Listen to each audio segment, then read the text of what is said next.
My name's Jason Goolsby with Blackwell Realty and Auction, and I'm here at Turner's Grain Silo in Mount Juliet, Tennessee.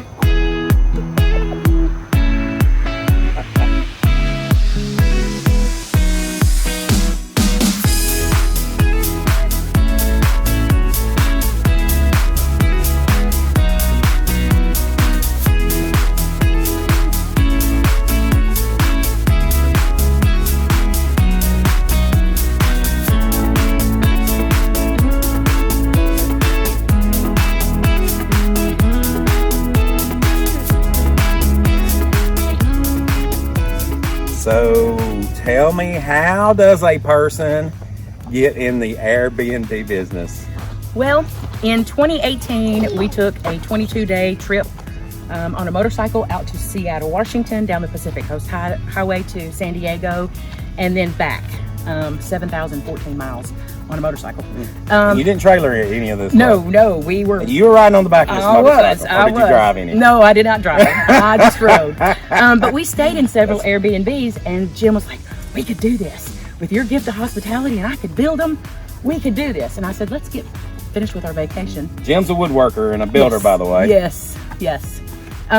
So we decided once we got home, the opportunity presented itself literally 2 days later. It was such a God thing. A utility shed for a lady that we were delivering some things to. She wanted to get rid of it, and we bought it. And you had all this time.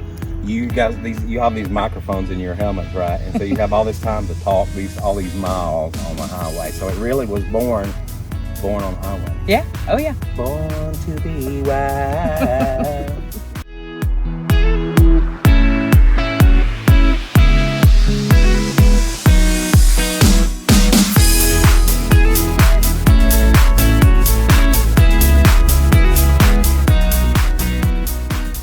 So you started off with that first Airbnb that someone gave you, and y'all converted it into the shed, and you converted it into Airbnb. But then you decide a silo. This is only the second silo in Tennessee on Airbnb. So what led you guys to choose the silo to renovate and rent out? It was 100% Jim's idea. He said my daddy would just love that if we could turn something where he used to feed his animals on the farm into a home. So we did it in honor of him, and awesome. That's why it's called Turner's Grain Silo. And it was sitting up on the hill about a quarter of a mile away, and he put skids up underneath it and sledded it down here with a tractor, pulled it down here with a tractor, and it took him about 5 months of a lot of work, a whole lot of work. And Turner passed away not too long ago. In November the 11th of 2017. 2017. And so I'm certain that he would just be amazing at what you guys have done with it. Yes. But Turner was a farmer, and who did he work for? Rudy's. He worked for Rudy's Farm Sausage. He not only was he farm at home, but he worked for a farmer. Exactly. And so he used this silo. This is not something that you guys just picked out and pulled over. This was his. This was your husband Jim's dad's silo. So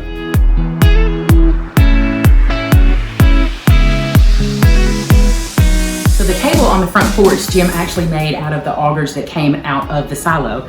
We had a lady that we do a marriage group with that brought us the glass, and I thought, what in the world are we going to do with this? And Jim knew straight away, I'm going to build a table and I'm going to use the auger. So he can make anything. All winter, so that you could see whether it be springtime, summertime, fall, so that it would always be a beautiful view of the trees and the pasture. I mean, it's not a bad view no matter what the season is.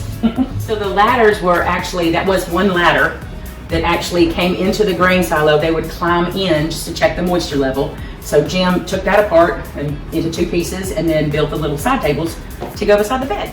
So the vanity in the bathroom, the actual vanity was sitting out on my mother-in-law's property for the last, I don't know, at least 30 years. And so when Jim found it, I sanded it. It took me all day long to sand all the rust and funk off of it. And he shot it with 3 coats of enamel and made it look sparkly and clean and perfect. And then once we got it in here, it's already got some little chips and dings in it, so it makes it perfect and goes perfectly. So let's talk about who's your typical customer. So Mount Juliet, we're in the backwoods of Mount Juliet, all right? But we're growing, the area is just exploding. But who is your typical customer that comes to Mount Juliet, comes way out here in the country to be at this secluded place? We have got such a variety of people coming. The guests that come, we have people from Indiana and Pennsylvania and Chicago and Arizona and Missouri and Louisiana, from everywhere. Most of our stays are 1 or 2 nights. Right. We have had several that are 4 or 5 nights. We have people coming for 30th birthday parties, or we have somebody that's coming because their niece is graduating. So many different honeymooners. We've had 6 honeymooners here in the silo and 8 honeymooners at the cabin because they get married on a Saturday. They don't want to fly out for their honeymoon until like Sunday. The next day. So they just stay 1 night here. So, as a realtor, we have a lot of people that are looking for Airbnb properties. They want to say, hey, look for me an Airbnb. So I see a lot of people that have misconceptions about being an Airbnb host. You just slap up, you have a place and you just slap it up there on that website and then they just sit back and you make the money, right? Nope. That's not how it works. What are some of those misconceptions? What are some of the misconceptions that people have, or what are some of the hard parts about being an Airbnb guest? Well, I don't know if I would say it was a hard part, but communication is key. What our expectations are as far as check in and check out. We have to let them know about our incinerating toilet. It's a little bit different. But also, I think probably the biggest thing is cleaning.